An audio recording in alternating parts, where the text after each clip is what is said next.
When you're doing partial ranges of motion, it actually produces similar or often better results than if you're doing full range of motion. And I think the one place in kind of the functional realm, a paradigm shift that's going to be hard to accept because there's some ego, there's some morality attached to it, is pull-ups. Oh yeah, here we go. Calisthenics, let's go. This is for you. So, I come from a military background. I was 4 years in the Air Force, so I knew a lot of Marines. And Marines will not let you do anything except for you get your chin, if it's not over the bar, it doesn't count as nothing. But the funny thing is moving from the position where the bar is at the top of your head to your chin being over the bar is way harder. But it's also where all those muscles are in a shortened position. So now, if you want to be strong in that position, if you want to be able to do certain movements, if you're training for movement and you're trying to be good at calisthenics, absolutely, you got to figure it out. You got to be able to do a muscle up, and you got to build up to that, all that good stuff that I am incapable of doing, probably would explode my shoulder doing, and I would not look like an athlete in that context. But if you are someone who wants to use pull-ups to grow your lats and your back and your biceps as much as possible, you're probably better off not necessarily forcing yourself to come up all the way. Or maybe after you do your 10 full pull-ups, you get 5 partials afterwards. And that said, it'll be more effective than if you had strictly gone, no. Marine mentality, baby. Particularly with the pull-up as well, because from experience, when you're getting towards the top of that rep, especially on the ones closer towards failure, there's almost this momentum jerk to get you through that final range of motion. So how much tension is really on the muscle? You throw in some heavy weight on there, and a lot of it's just the force generated from the bottom. Those that are interested in using the pull-up for hypertrophy purposes would be better off milking out a couple of lengthened partials, even if it's half range, because that's when you'll fully stress the lats and shoulder extensors, etc. Absolutely. And I think that's kind of a hard pill to swallow for the pull-up purists. It is the way it probably works. But again, your goal may not be to build the biggest lats. This is what I'm talking about. And I wish that when we're interacting as a community, we understood the goal people were going for in whatever they're posting, because you can call out literally anything depending on the context that you're looking at it through. If I'm looking at it through a strength perspective, if you're not getting that chin above the bar, you're a pussy. Whereas if you're stopping your set short and not doing those extra few reps where you can't get your chin over the bar, if you're in a bodybuilding context, then that doesn't fit that narrative. So we just need to be more open-minded for whatever goal we're pursuing and then train in accordance with that. 100%. I have videos of my training that I won't put online where I have strapped 30 kilos to my body and I'm only doing half chin-ups. And I'm not trying to get wrecked in the comments by the calisthenics guys telling me I'm an ego lifter. Sometimes, Eric, that'd be a good marketing trick to get that engagement. It's also, it's potentially a teachable moment, but I have to have the time and energy and resilience to want to have to eye roll at 100 comments. Can you elaborate further on that stretch partials, stretch mediated hypertrophy notion? Because that's come out in the last few years. What does that look like and why should we do it? Some bodybuilders have been doing this. They kind of feel like they're maintaining constant tension, right? So we actually have several studies now in multiple different muscle groups that have found that when you're doing partial ranges of motion, but you're staying in the longer position, it actually produces similar or often better results than if you're doing full range of motion.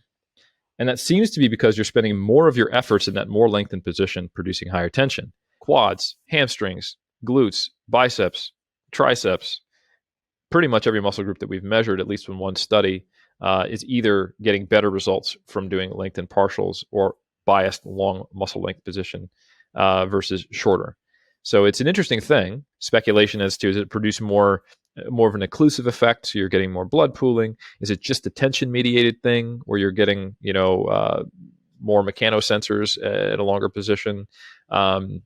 We don't know. This is another point for using a full range of motion and goes against the idea of traditional ego lifting, how old school bodybuilders or people that weren't very aware of what is best practice these days would try and load weights up really heavy for whatever reason they thought that would bring superior results.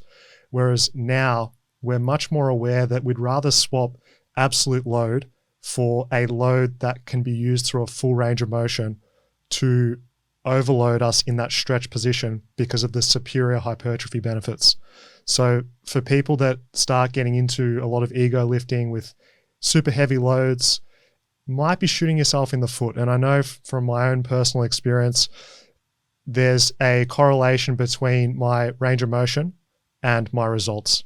Whenever I've used a more abbreviated range of motion, sure, I'm getting stronger from an absolute perspective on whatever exercise I'm doing.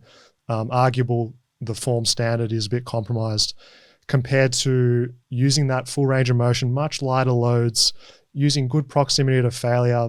The results are just night and day, Eric. And I couldn't stress that enough to people, to choose weights within your means and really chasing that technique quality first and foremost, because it's just very transformative. Generally, I agree. But the funny thing is it's very movement specific. So True. Good caveat. So if you think about rows, but everything you say is still true, like within the movement constraints of what you decide is optimal, instead of shifting towards ego. So if you decide, all right, strict interpretation of what is a row, I'm not going to count the rep and I will stop the set at it's a 10 quote unquote RPE, but I no longer touch my chest. You're going to have to use a far lighter weight than if you went, you know what, I'm just going to do the first half of this row. I'm still going to keep a rigid torso, still going to fully extend, still going to have a specific stopping point when my arm is parallel to my body. So I'm still, maybe 6 inches away from quote unquote full range. That'll allow you to lift 20, 30% more. You can row heavier weight, but you will be able to probably get a better stimulus cutting that range in half. Nice.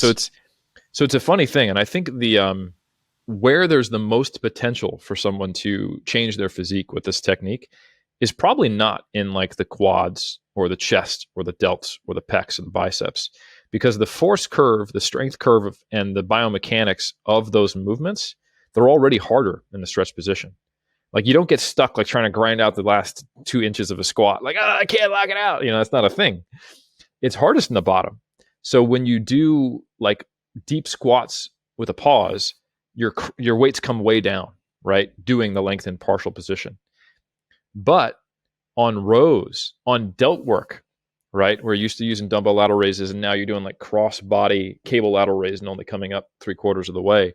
All of a sudden, interestingly enough, especially on the back work, where it's harder as you move towards the last range of motion, you're using heavier weights and doing a partial range of motion and getting better results.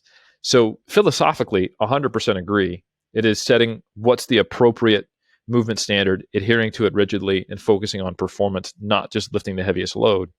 But just because of the biomechanical constraints of rows and lat pull downs, you're going to have to choose heavier weights than you would use for a full range of motion when you're doing these lengthened partials, or you're going to be doing twice as many reps. Perfect. I'm really glad that you honestly pulled me up on that distinction, because that is very true.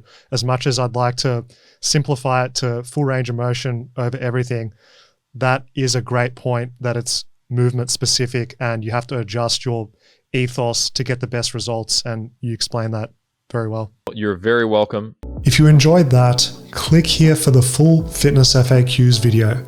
Peace.